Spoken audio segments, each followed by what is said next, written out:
اور مسلم شریف کی وہ حدیث بھی یاد کر لیں، نبی علیہ السلام نے فرمایا جس کے دل میں رائی کے دانے کے برابر بھی تکبر ہوا جنت میں نہیں جائے گا۔ صحابہ پریشان ہو گئے، عرض کہ یا رسول اللہ بعض اوقات ہماری خواہش ہوتی ہے کہ ہمارے کپڑے اچھے ہوں، ہماری جوتیاں اچھی ہوں، بن ٹھن کے رہنا ٹیشن ٹیٹ۔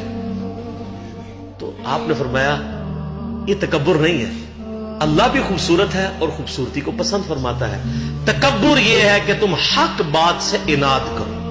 مجھے پتا چل گیا کہ بخاری مسلم میں نماز کا طریقہ رفع الیدین سے لکھا ہوا ہے، اب میں اکڑ میں آ جاؤں، میں حق سے اناد کر رہا ہوں۔ مجھے پتا چل گیا قرآن میں ایاک نعبد و ایاک نستعین لکھا ہے، پھر بھی میں بابوں کو پکار رہا ہوں مدد کے لیے، میں متکبر ہوں۔ حق بات سے اناد کرو، یہ ہے تکبر، اور دوسروں کو حقیر جانو۔ آپ مہنگے کپڑے ضرور پہنیں لیکن کسی کم درجے کے کپڑے پہننے والوں سے نفرت نہ کریں۔ اسی لیے دیکھیں آپ کو اسلام نے کتنا پابند کیا ہے۔ ایک غیر مسلم مسلمان ہوا، اس امریکن، اس نے ترجمہ اس کی کتاب کا میں نے پڑھا تھا، سر تسلیم خام ہے، بڑی رکت انگیز اس کی سٹوری ہے، جس کے میں نے بتایا تھا فجر کے وقت اٹھنے کے لیے اس نے 3 گھڑیاں رکھی ہوئی تھی۔ وہ کہتا ہے جب میں نماز پڑھنے کے لیے مسجد میں گیا نا تو مجھے اسلام کی اس بات کی حکمت سمجھ آئی کہ نماز میں پاؤں سے پاؤں کیوں جوڑنے۔ وہ کہتا ہے میں چٹی چمڑی، میرے ساتھ ایک کالا حبشی آ کے کھڑا ہو گیا، میرے دل میں ایک چیز آئی، جب بندہ رکوع میں جاتا ہے کالے اور سفید پاؤں تو بندے کو تھوڑی سی نفرت گھن آتی ہے نا۔ تو کہتا ہے مجھے رکوع میں جا کے حکمت سمجھ آئی کہ اسلام نے میرا تکبر توڑا ہے، کہ اللہ کی بارگاہ میں پہنچ کے سب برابر ہے، ایک ہی صف میں کھڑے ہو کے محمود و یاز۔ لیکن آپ کے یہاں پہ عاشقان رسول کو اس سنت کا ہی نہیں پتا، ایون آپ پاؤں ملا لیں تو وہ 2 فٹ دور کھڑے ہو جاتے ہیں آپ سے۔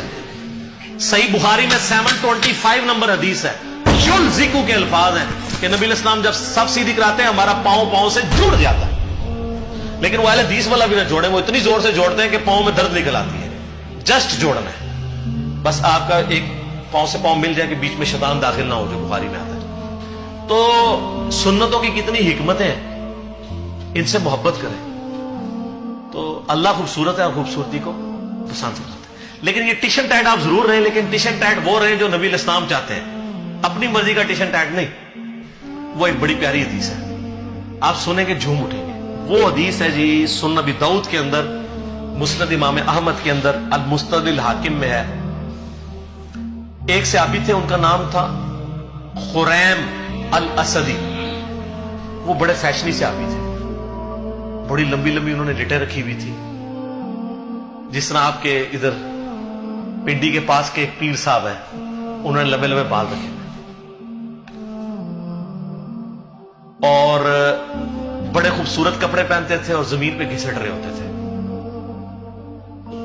اب لاڈلے بھی تھے، بڑے فیشن والے بھی تھے، تو نبی علیہ السلام نے ان کو ڈائریکٹ نہیں کچھ کہا،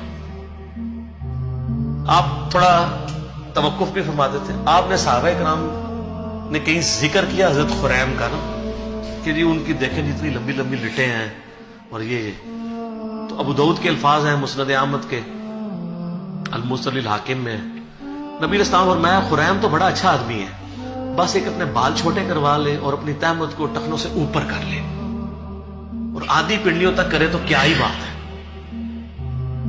تو صحابہ کرام نے نبی علیہ السلام کا بس پیغام اس کو بھجوایا کہ تیری تو حضور نے بڑی تعریف کی ہے، بس 2 چیزیں ہائی لائٹ کی ہیں۔ ان کا کیا؟ کہا یہ بال، اب بالوں سے آپ کو پتا ہے نوجوانوں کو کتنا پیار ہوتا ہے۔ سر یہی وہابی میں اور صحابی میں فرق ہے، یہی بابی اور صحابی میں فرق ہے۔ آپ بابوں کے پیچھے چلتے ہیں، صحابہ کرام نبی علیہ السلام کے فرمان کے پیچھے چلتے تھے۔ آپ کی مسلمان عورت کو مرتے دم تک پردے کی اہمیت سمجھانی پڑتی ہے۔ صحابیات کو ایک دفعہ پتہ چلتی تھی، وہ کہتی تھی لبیک یا رسول اللہ، یا رسول اللہ حاضر ہے جو آپ نے کہا، سمعنا واطعنا۔ تو حضرت خریم نے اس طرح لیا اور اپنے بال جو ہیں وہ کانوں کی لو تک کر دیے۔ بالوں سے کتنی نوجوانوں کو محبت ہوتی ہے، اور اپنی تہمت ٹخنوں سے اوپر کر کے آدھی پنڈلی تک لے گئے۔ اور صحابہ کہتے ہیں ہم نے پوری زندگی پھر ان کے نام نمے بالوں میں ان کو دیکھا ہے اور نہ کبھی ان کی تہمت ٹخنوں سے نیچے ہوئی ہے۔ اور یہاں مسلمانوں سے آپ نعرے لگوا لیں جی غلامی رسول میں موت بھی قبول ہے، نعرے لگاتے ہیں تو موت قبول ہے، داڑھی قبول نہیں، فجر کی نماز جماعت سے قبول نہیں، ٹخنے ننگے کرنا قبول نہیں ہے، ماں باپ مخالف ہو جاتے ہیں، پتہ نہیں کیا کیا نام رکھنا شروع کر دیتے ہیں، لوگ ہمیں کیا کہیں گے، لوگ ہمارے بارے میں باتیں کریں گے، تو سر پھر جنت آسان تو نہیں ملتی۔ یہ ابھی تو نہیں آپ کو پڑھایا گیا، بخاری مسلم میں حدیث ہے، تم مومن ہی نہیں ہو سکتے جب تک کہ میں تمہیں تمہارے ماں باپ، تمہارے بیوی بچوں، سب لوگوں سے بڑھ کر عزیز نہ ہو جاؤ۔ اور بخاری مسلم میں حدیث ہے، ایمان کی حلاوت اس نے چکھی جس کو اللہ اور اس کا محبوب صلی اللہ علیہ وآلہ وسلم دنیا میں سب سے بڑھ کر محبوب ہو جائے۔ اس میں اللہ از دا ٹاپ پرائرٹی کی بات ہو رہی ہے، صرف محبت کی نہیں۔